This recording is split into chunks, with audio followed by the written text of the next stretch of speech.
So it's mid-October and I'm getting ready to change a pressure tank in here. This one is, the bladder's gone bad, and also the condensation dripping off this tank. It stays kind of moist in this valley. It started growing some mold under here. I got the old tank that came with the house. I salvaged last year. Redid the thermostats and elements. Had to buy the little kits to go from a flange valve to your normal element. I think for now I'm going to save this water heater, but kind of tempted to just replace it too, but it still works, so for now we're saving it. I had to build this little platform on top of the old pressure tank to get the water heater in here. It used to be in the kitchen when I bought the place, so just drain the tank. So you just hook up a hose and open the valve and let it all drain out. Make sure your breaker for your water heater is off for sure before you do any of it first thing, and then turn your well pump off, drain the tank. Once it's empty, you can start cutting into it. Here's Bree trying to get ready for work. Pretty upset this morning, getting rushed out of the shower. But yeah, once I get started, I'll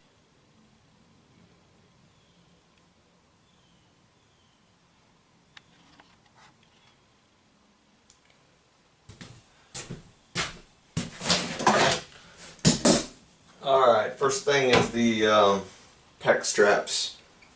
Best way I've found to get rid of them.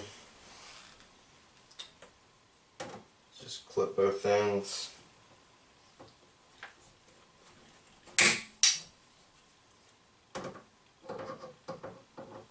These are the stainless steel crimp-on ones.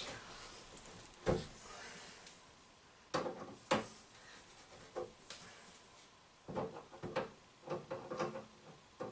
then just pinch straight across.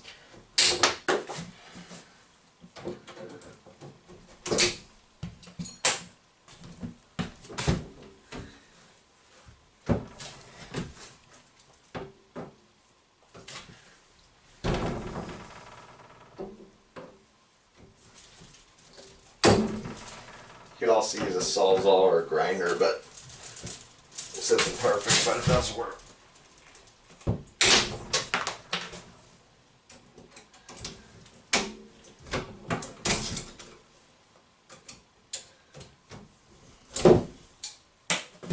I'll get this thing turned back on.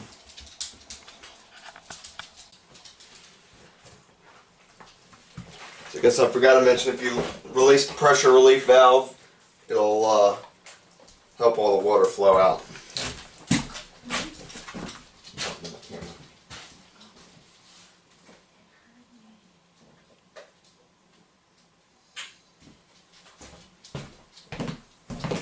Well, I'm about to blow dry my hair. Okay. Go for it. Do you really think people are going to watch a 7-hour-long video? Well, I have to edit it. I watch shit like that all the time if I want to know how to change a pressure tank.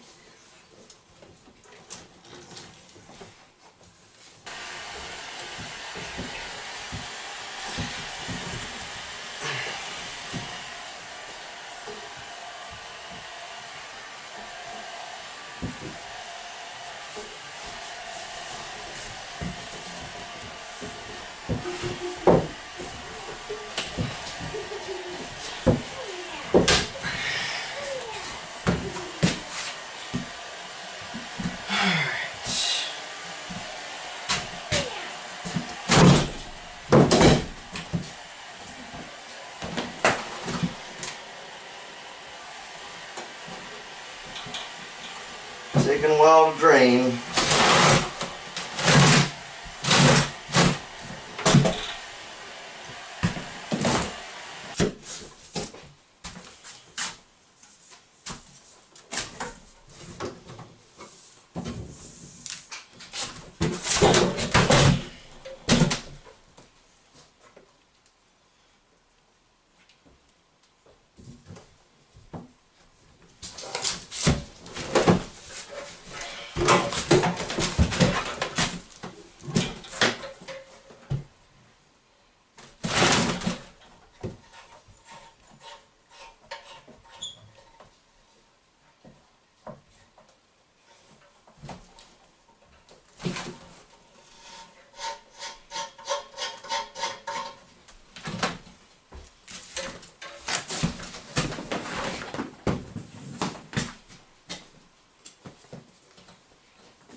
so I've got the platform out of here.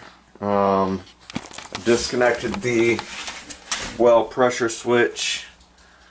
But, you know, I could salvage some of these fittings, but I've got the whole kit, and I'm just going to redo it. So, I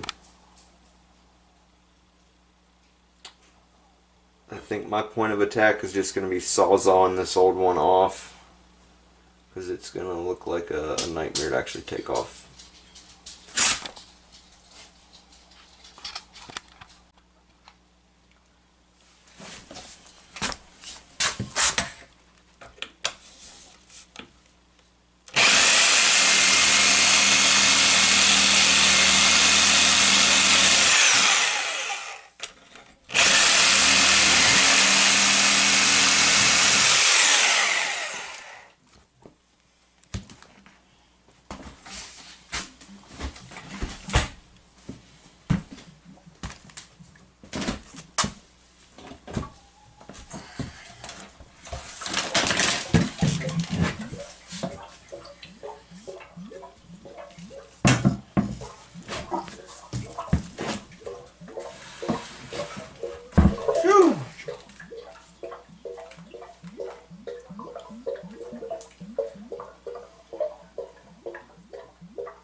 For anyone that doesn't do a lot of plumbing, if you use vice grips or adjustable wrenches, you always want the adjustable end facing the way you're going to be turning it.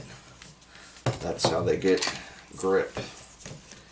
You never want to do it backwards like that.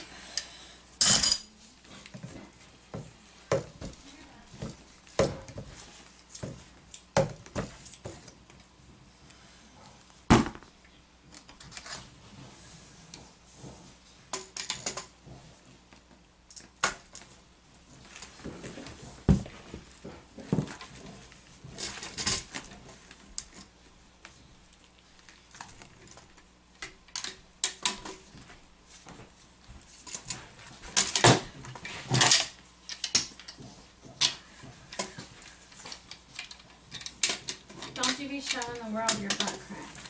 Alright.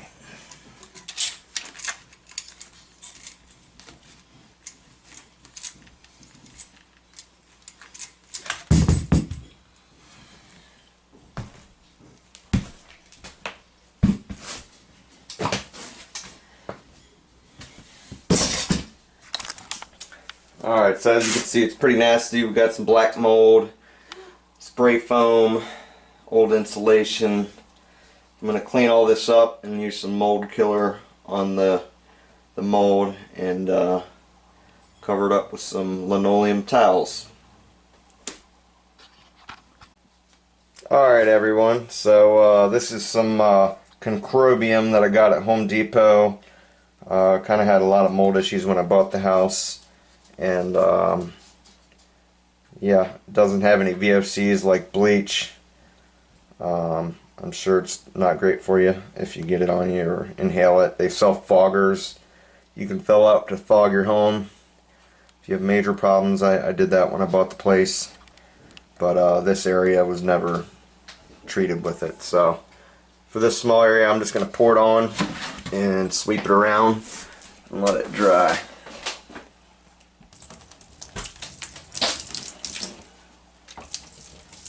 I bet you can get that done a lot faster from the video on it. Probably. And how would I ever become a YouTube star?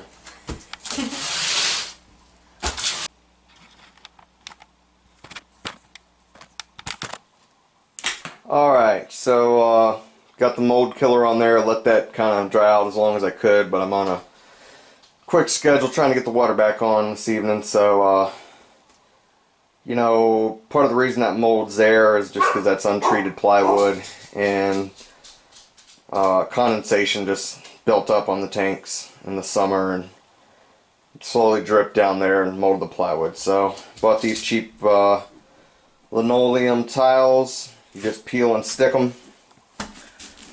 Seems to be going pretty well. I'm not trying to make it fancy. I just wanted something that looked a little better than moldy plywood.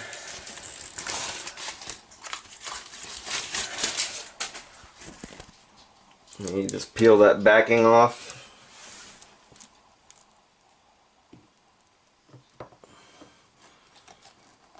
Oh, I didn't cut it quite big enough, guys.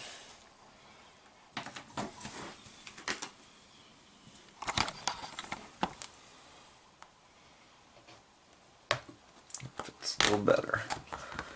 Even the floor's not level here. I had to kind of try to even it out with some plywood, but again, this is a utility closet, not a kitchen floor. I'm not too worried about it. I just wanted something a little nicer than plywood. Alright, I'll be back when I'm finished, and we'll go on to the next phase. Alright, so I finished the tile and got this well pressure tank kind of kit, tank installation package. Comes with pretty much everything you need. This T, a pressure relief valve, a boiler drain, a pressure gauge, the little pipe nipple that then goes to the well pressure switch. You're going to also need some Teflon tape and T+2. Alright, one thing you gotta think is all this screws together, right? So what I've always been taught is you work from one end and go out, because you know, if you put a big long fitting on that and then you need to turn it and the floor's in the way, there's no way to install it. So I am going to start though by getting the boiler drain on, because I can see that's not going to be an issue, and a couple other fittings, and then I'm going to screw it into the main well line.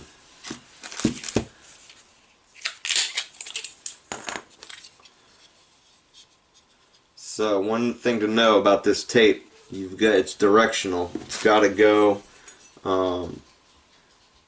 to where when you screw the pipe on, it's not going to unravel the Teflon tape. So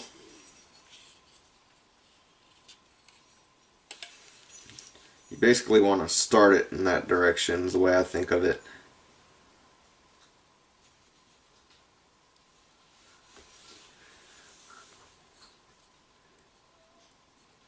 Because when you're done, it'll wrap that way.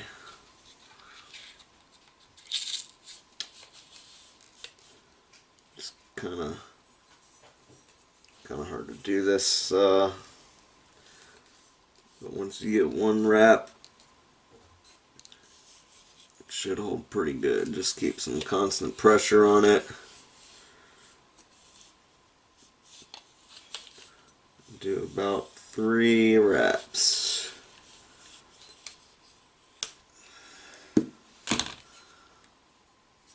Let me go ahead and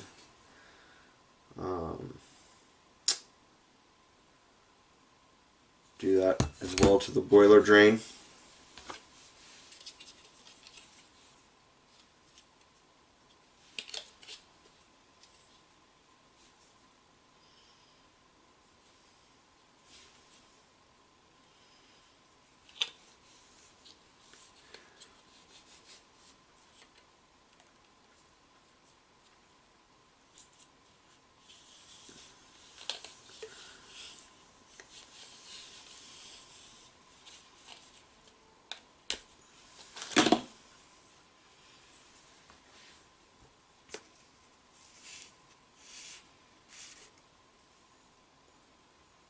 Pipe dopes really can make a mess. Well, that's the slang for T plus 2.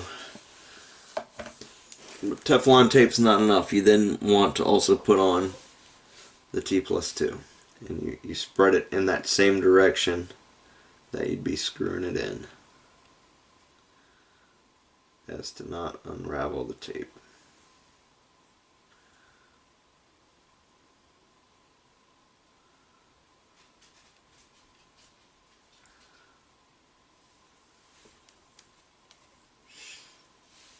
Alright. And I'm just going to hand tighten them for the moment.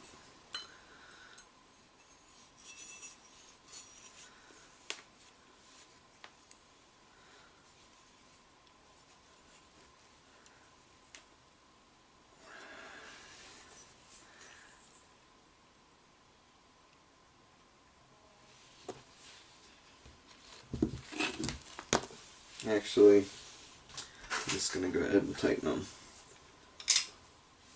I'm going to try to just do this with channel locks for now, but good thing to have too is actual some a pipe wrench.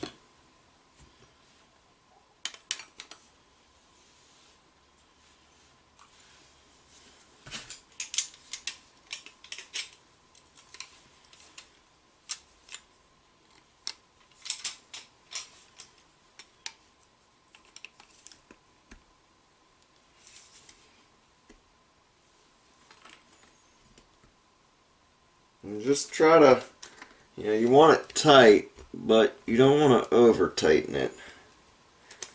I've definitely learned the hard way on some of these. If you go over tight, you can crack the fitting, especially if it's made in China, which mostly all of them are these days.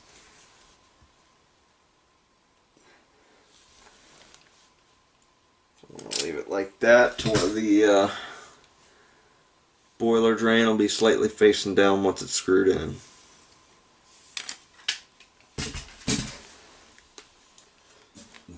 I'm just going to take a rag and wipe the extra pipe dope off.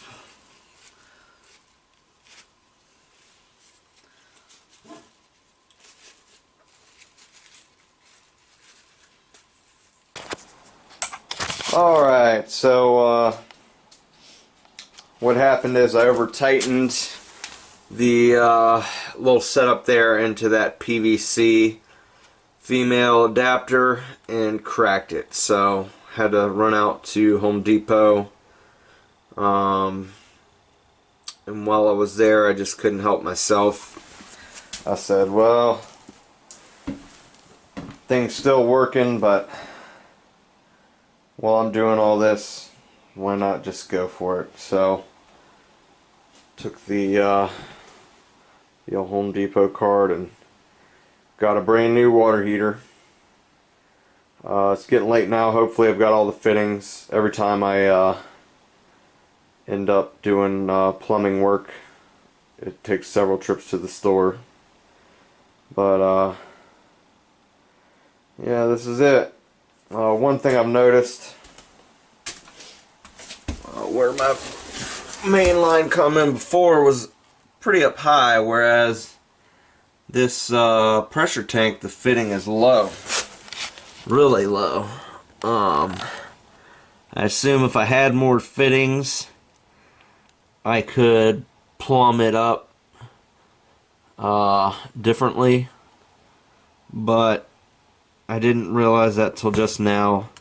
Home Depot will be closed by the time I get back out. And so what I'm going to do is I'm going to cut that main line off almost to the floor. And yeah, I'm going to plumb it all in and then put the PVC on last. Glue that last 90 down into the pipe. So let's hope it goes well.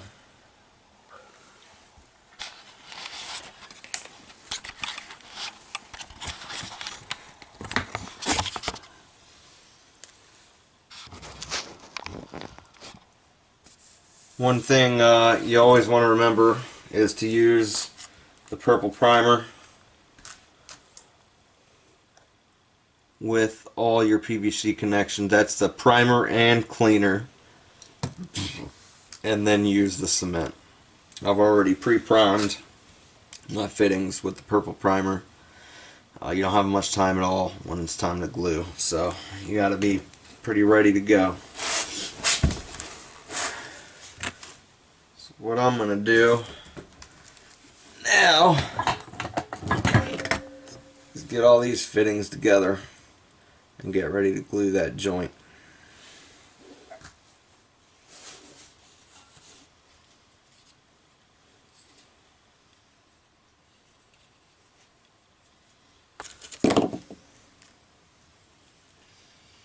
Gonna put my 1-inch female PVC fitting on.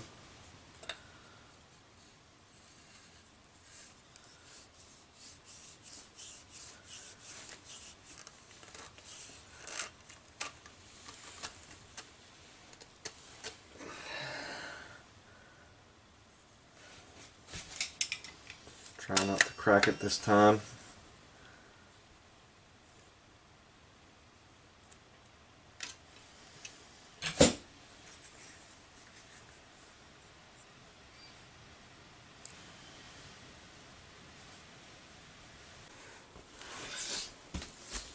Alright, I changed my mind a little bit.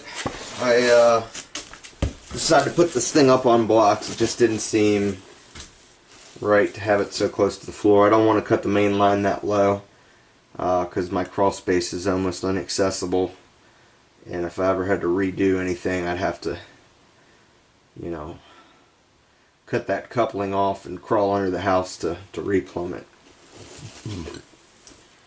So what I'm going to do now, got my ends primered, gluing my PVC joint. You want to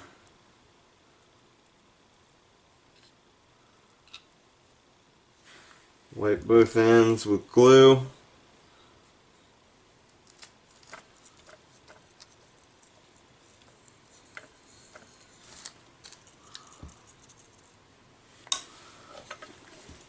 Push it together.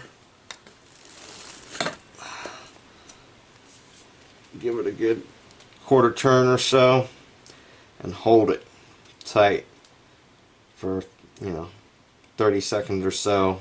Let it bond real good.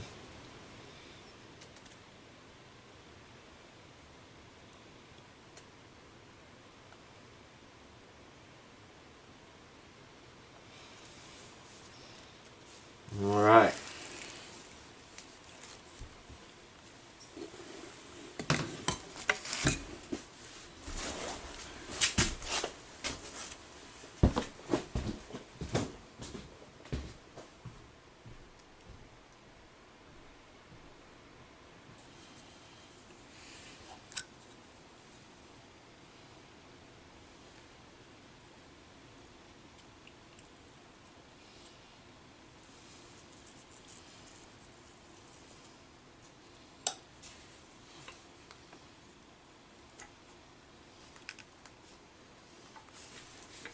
Get it on, and you try to make sure it's at a 90-degree angle and hold it tight. Let it set.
pressure relief valve's never really going to be under pressure, or the fitting coming out of it, so probably not necessary to tape and dope it, but I just like to be consistent.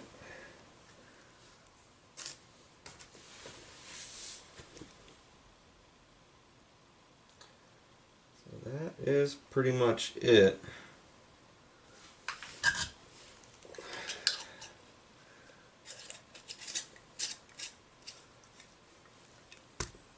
Now what I'm going to do is test fit it.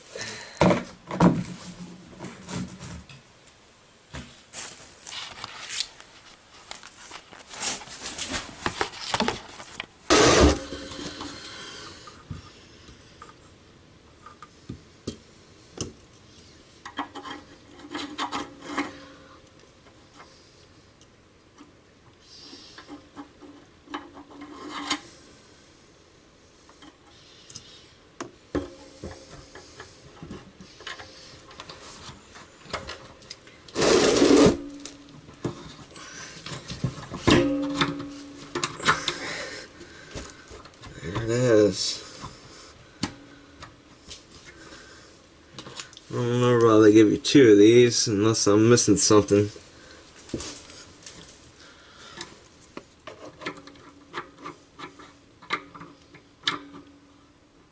Maybe in case you break one.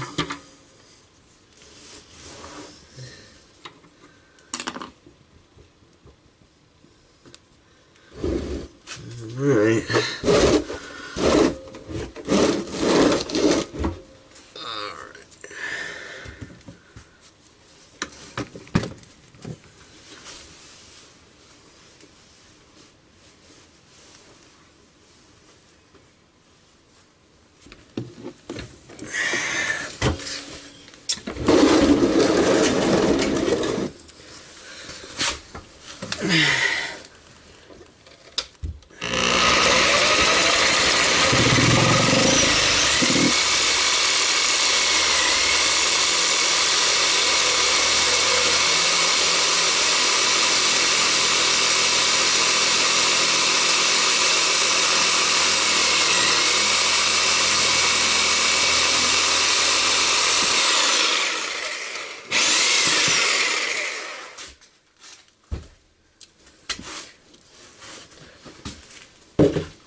The boss used to say it's not plumbing if you don't get water all over the floor. Let's see where he's coming from.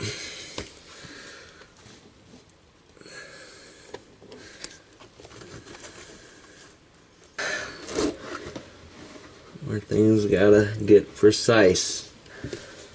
Only have so much time to do this.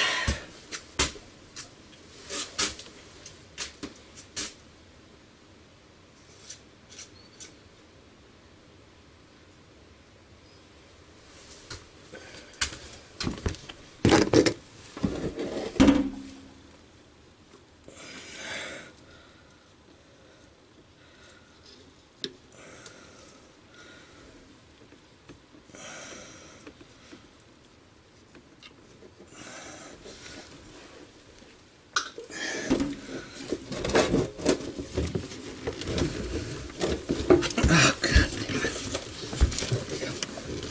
There it goes.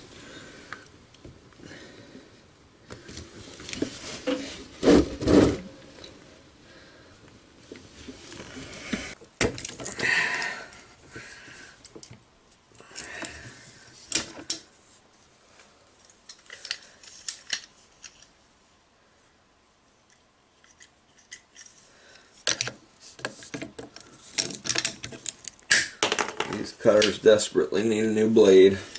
I might have cut that too short.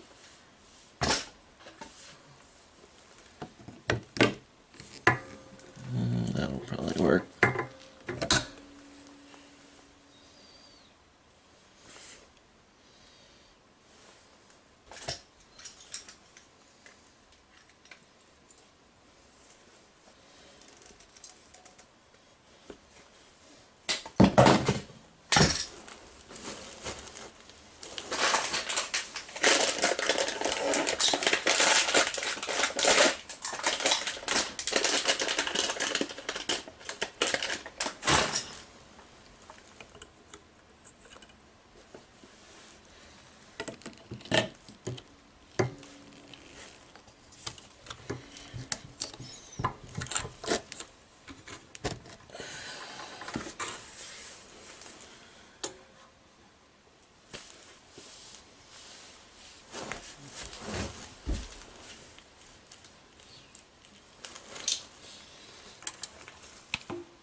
So put another ball valve, you know, to where I could turn off all the water altogether. If I ever need to, something wrong with the water heater, I could just turn the water to the water heater off, still have cold water while doing any kind of work or maintenance.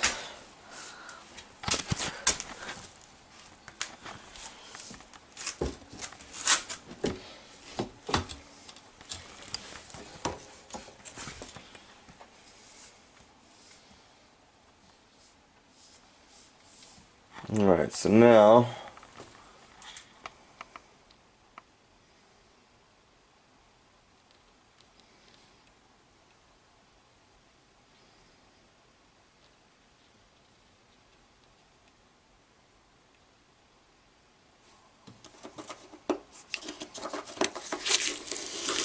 basically telling you not to turn the water heater on until it has water in it to burn up the elements.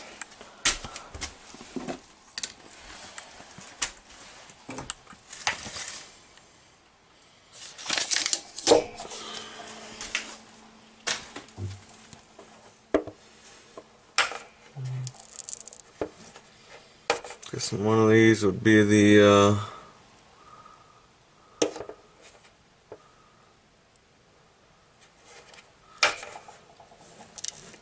rod.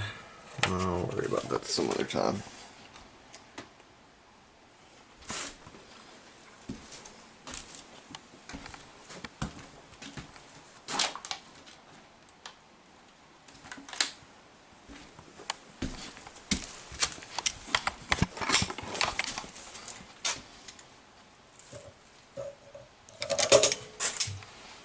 Sorry about this video, but I'm going to pull these caps out, tape and dope these, get some crimp, female pipe thread to PEX adapters on here, and I'll be back soon. Thanks.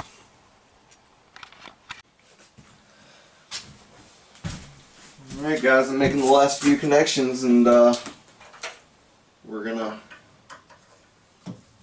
check for leaks and wire this thing up.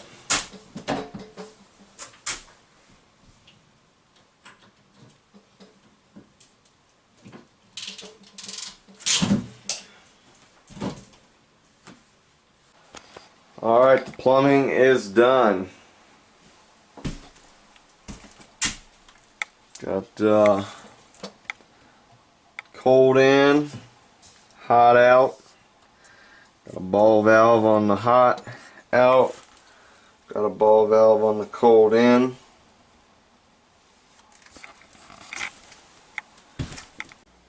Alright, and so last we've got the electrical. I don't have quite the right stuff here tonight to do it, but I've got enough to get the power on. So technically you're going to want a service disconnect right here. This water heater is running on a double pole 30 amp breaker, so you're going to want number 10 wire to cover 30 amps. You only need 2 wire plus ground. This is actually 3 wire plus ground, but I just cut the neutral wire out because we won't be using it. Also, this should be in conduit. I've got a little flex fitting there, or Liquatite fitting, but again, I don't have what I need and wasn't thinking about it when I went to the store. So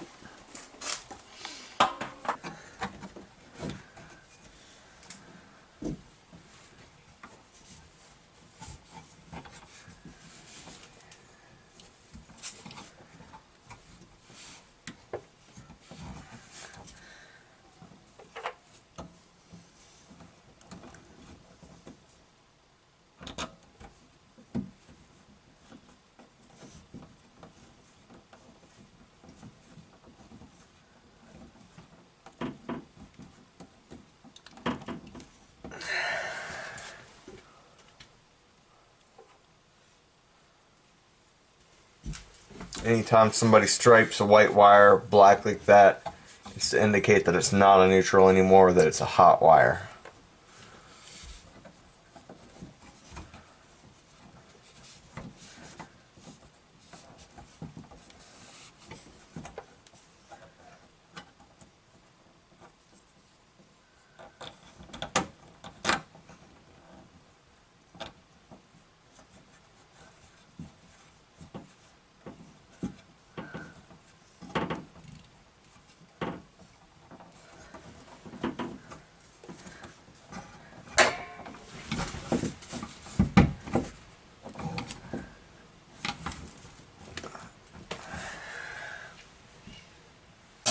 Alright, I just got the pressure switch wired up and hit the breaker. The water is coming on. I'm just letting the cold run, both hot and cold.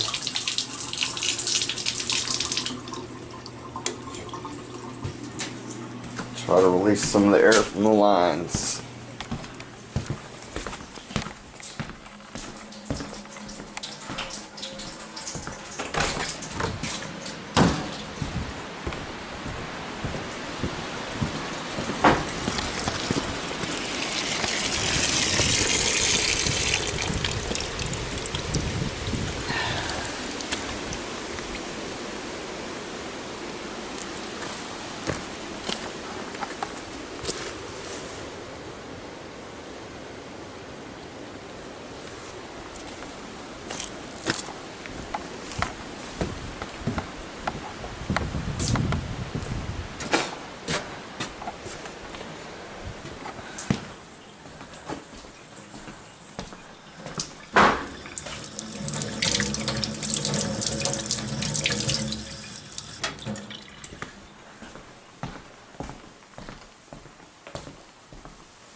Alright.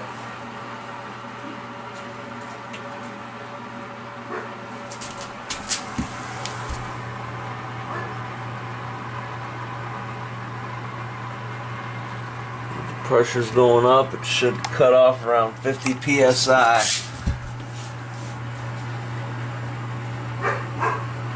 So this should be programmed to cut on when it hits 30 and cut off when it hits 50.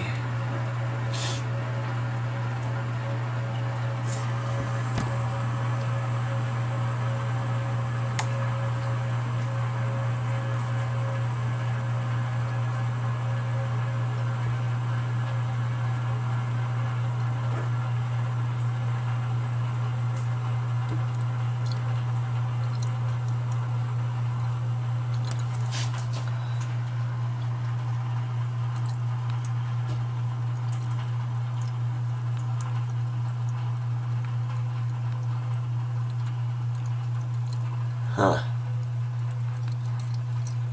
I don't like that.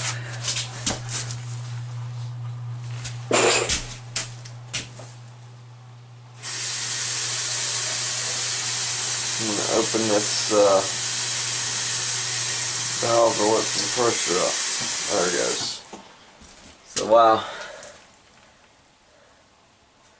Made it up to 60 before it cut. But yeah, that works for me. You can adjust these to get a different pressure. These screws here. So if I wanted to, I'm not too familiar with that, but if I wanted to adjust the pressure, I could turn these screws to adjust and base it on that pressure gauge to see where it cuts on and off. But a little extra water pressure, nothing wrong with that, as long as we don't blow these pressure relief valves. The only thing I need to do now is plumbing that overflow, or you know, the drain from the drain pan.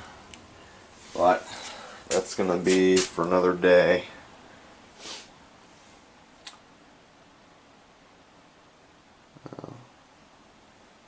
Again, for this switch, power in right here is going to be going to the outside terminals, inside terminals to the well pump.